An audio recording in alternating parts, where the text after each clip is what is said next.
Yeah, my mom was fine. She was home and she said that the power went out about 7 o'clock. And it just seemed that wherever we were, Yeah. it just, like we were on Pine Lakes Road, you know, where the churches are.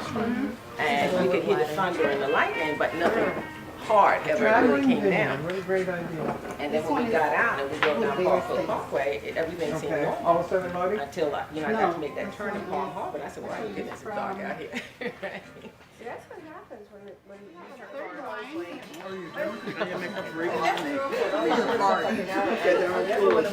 She's always at least an hour late.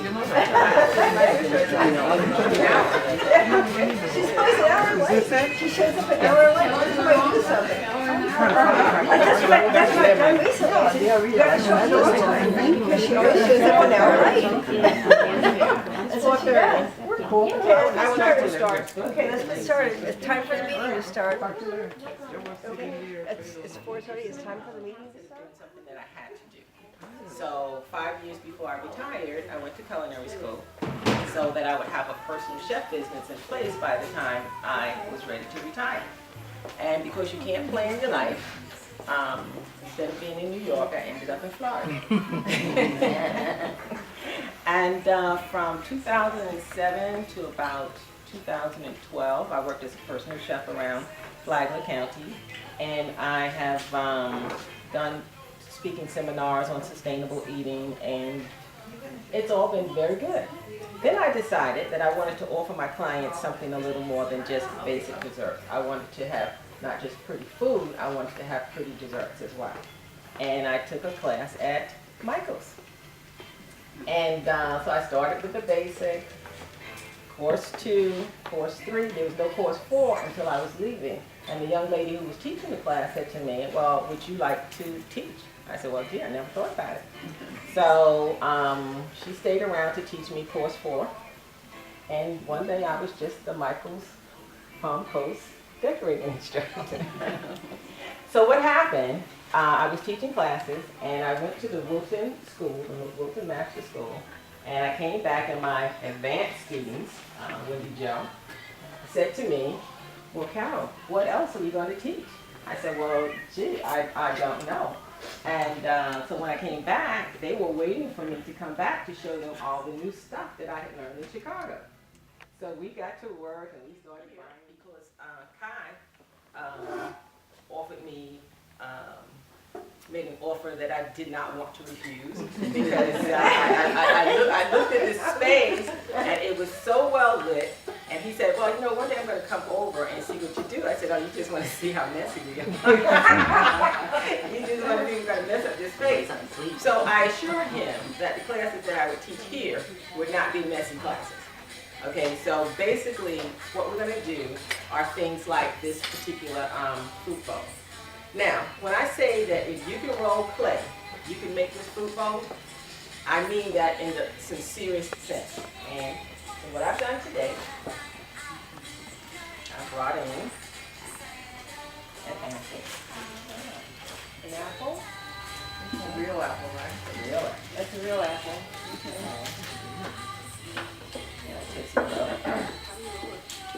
I brought in some red finally. So, what I'm going to do is make a red apple. Who wants to make a red apple? Oh my gosh.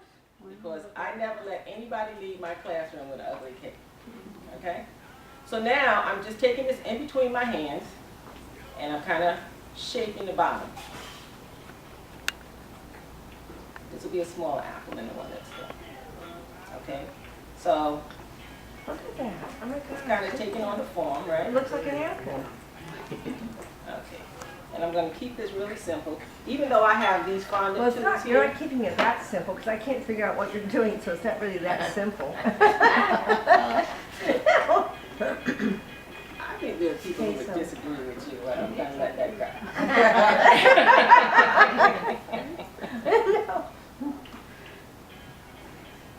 Okay, so basically I'm just rolling it between my hands, trying to get the shape. Then this is called a dog bone. This is called a dog bone. And I just take my hand, kind of flatten it. Put that little there, right?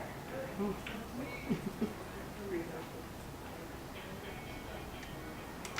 another one there.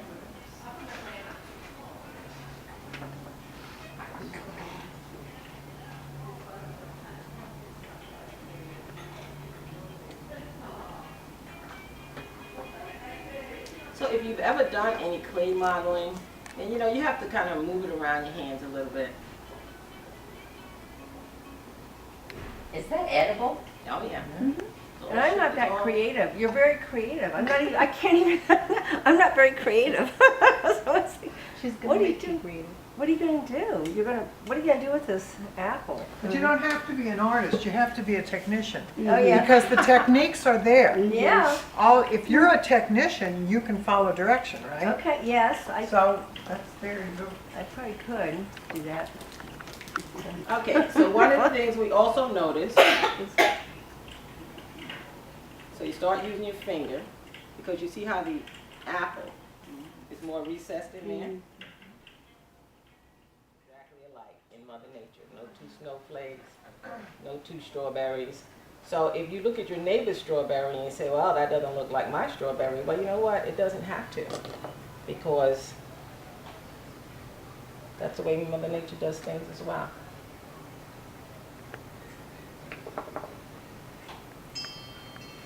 So I have basically a strawberry.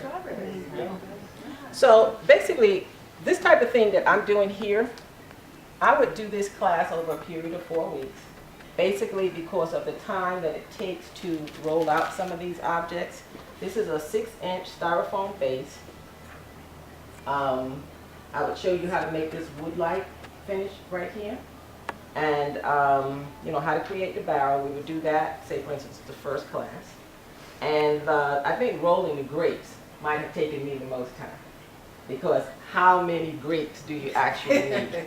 A bunch. A bunch, that's right. So when you are rolling out these grapes, each one of these grapes actually would have a what I call a floral wire in it.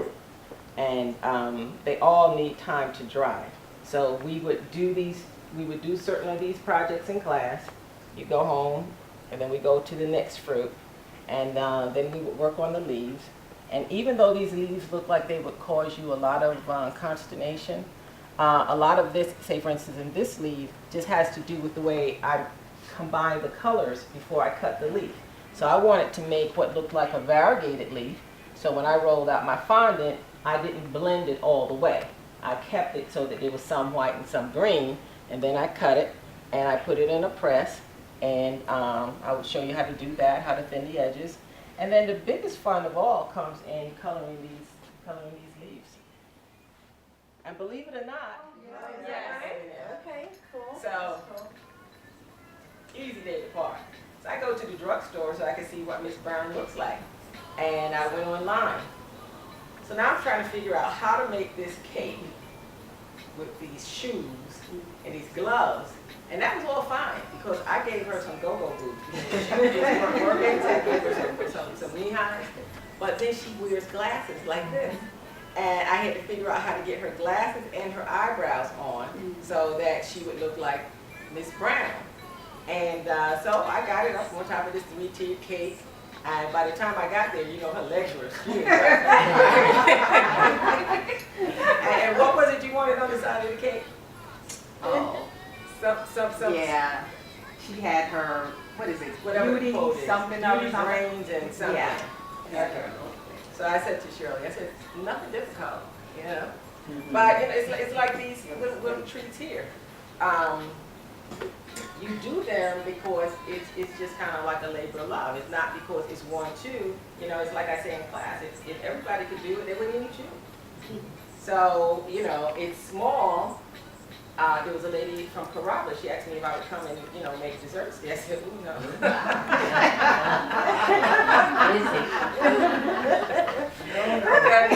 The smaller desserts are far more difficult than the big ones. So I said, oh, no. So, if anybody's interested, you guys can check out Carrabba. It's equally simple. And so I invite you all to come and join me in this beautiful space. I could probably get Kai to turn the fireplace on. They're still gonna be at Michael's, though. Oh, yes, absolutely. What if we do the fancy stuff here that's not in the Wilton book? It's not in the Wilton book, exactly. Since we got I will not leave you. Well, that's my presentation. I would like you all